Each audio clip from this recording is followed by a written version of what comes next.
आसान नहीं है प्यार निभाना। रिया, टिफिन रख लो बेटा, वरना भूल जाओगी। फिर दिन भर तुम भी भूखी रहोगी, मैं भी परेशान होती रहूँगी। रिया फटाफट कॉलेज निकलने की तैयारी करने में लगी थी और मम्मी उसके पीछे पीछे भागकर उसके छूटे हुए सामान रखवाने में लगी थी।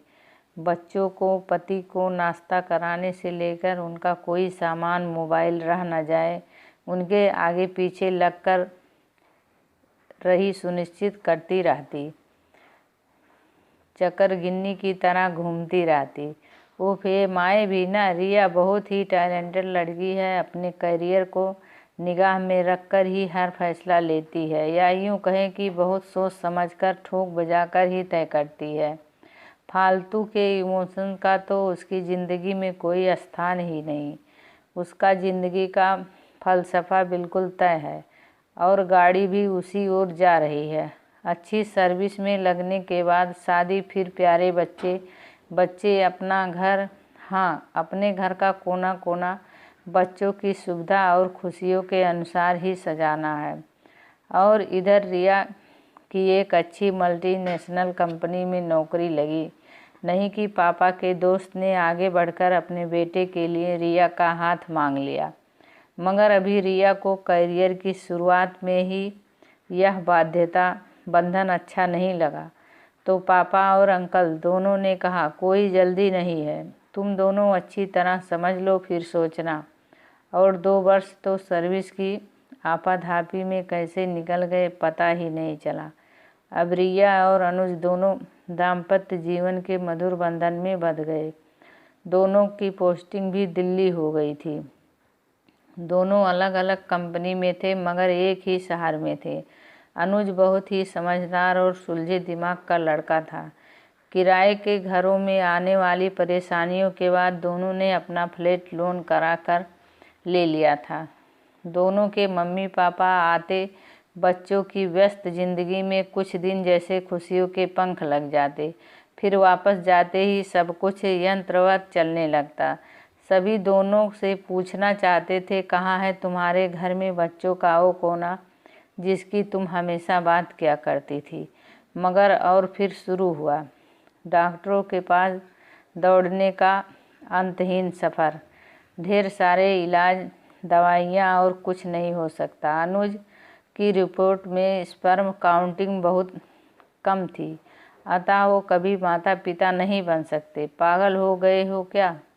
मुझे जिंदा देखना चाहते हो तो कभी ये मत कहना। रिया फूट फूट कर रो रही थी। दरअसल उससे अनुज ने कह दिया था कि तुम अपनी ज़िंदगी किसी और के साथ शुरू कर सकती हो, मगर आज रिया का यह निश्चल प्रेम देखकर अनुज भी सहम गया था। सच भी है, पति पत्नी एक दूसरे का ऐसे साथ थोड़ी ना छोड़ते हैं, यह तो जन्म जन्म का नाता होता है। सुख भी साथ में बिताना है और दुख भी। अब बस घर में चारों तरफ फैला निपट सन्नाटा बहुत कुछ कहने में समर्थ था। अनुज शायद रिया से ज़्यादा ही अपने आप को टूटा हुआ महसूस करता था। रिया भरकस अनुज को खुश रखने का प्रयास करती, उसके मन का खाना, उसकी पसंद की जगहों पर घूमने जाना। मगर अभी पिछले संडे की ही बात है, रिया और अनुज फेमस वाटर पार्क में घूमने गए। अनुज को कितना पसंद था पानी में अटखेलियाँ करना। वहाँ पहुँचने पर हमेशा कहता था, जब हमारे बच्चे होंगे ना तो मैं छुट्टियों में लेकर उन्हें यहीं आया करूँगा। और रिया और अनुज अभी पानी में खेलते हुए खुश ही थे। रिया रह रह कर अनुज के भोले से चेहरे की ओर देखती और सोचती, मैं कितना चाहती थी कि हमारा बच्चा बिल्कुल अनुज जैसा दिखे। मगर रिया ने छुपाकर अपने आंसू पोंछ लिए। तभी एक बच्चा भागते हुए अनुज की ओर आया और पापा कहकर चिपट गया। शायद पीछे से अनुज को देखकर उसे अपने पापा का भ्रम हुआ। उसके पापा भी पीछे पीछे आ गए और मुस्कुराकर अपने बच्चे को गोद में उठाकर निकल गए। बस अनुज का तो मन ही उचट गया।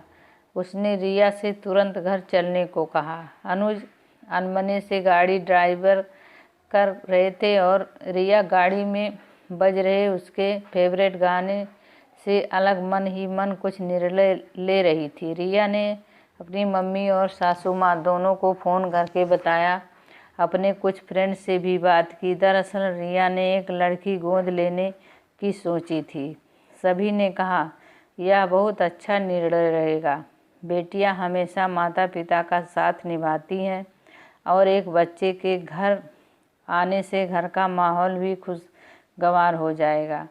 रिया और अनुज दोनों के मम्मी पापा ने कहा कि पहले तुम लोग अपने मन का बच्चा गोद ले लो, फिर हम लोग आएंगे उससे मिलने। अनुज और रिया ने अनाथालय जाकर गोद लेने की कार्रवाई पूरी की और सबको बताया कि उन लोगों ने अनाथालय से एक प्यारे से बेटे को गोद लिया है। रिया ने घर में एक मेड की भी व्यवस्था की जो उसके घर पर न रहने पर बच्चे की देखभाल कर सके। वैसे बच्चा बहुत छोटा नहीं था, लगभग 4 साल का था, ऐसा रिया ने सबको बताया था। अतः अब उसे उसकी स्कूलिंग भी शुरू करनी थी। सबने पीठ पीछे बातें भी बनाई। लड़की गोद लेने को कह रही थी मगर लड़का ही गोद लिया हूँ। इतने समझदार सब नहीं होते, आखिर कथनी और करनी में अंतर होता है। आज उनके घर में बड़ी चहल पहल है। रिया अनुज ने अपने घर में छोटी सी पार्टी रखी है। अनुज स्टेशन गए हैं।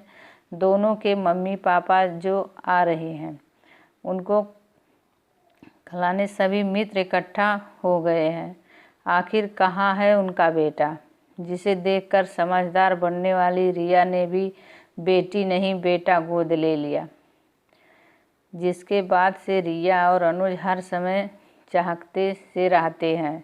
लगता है उनकी ज़िंदगी में बहार ही आ गई हो, जीने का मकसद मिल गया हो। मम्मी पापा भी आकर पार्टी में कुर्सियों पर बैठ गए, बच्चों के सरप्राइज का इंतज़ार करने लगे। रिया और अनुज अंदर गए और पर्दा हटा और दोनों ने मुस्कुराते हुए बाहर आए। मिलिए हमारे प्यारे से बेटे से, हमने इसका नाम ईशान रखा है। सबकी आंखें आश्चर्य से फटी की फटी रह गई। दोनों के मम्मी पापा की आंखें आंसुओं से भीग गई। रिया और अनुज व्हील चेयर पर अपने दिव्यांग बेटे को लेकर खड़े थे। मैं आप सबको बताना चाहती हूँ कि हम बेटी गोद लेने ही गए थे, तभी हमारी निगाह इस बच्चे पर पड़ी। हमसे निगाहें मिलाते ही इसने मुंह मोड़ लिया और इसकी आंखों से टप टप आंसू गिरने लगे।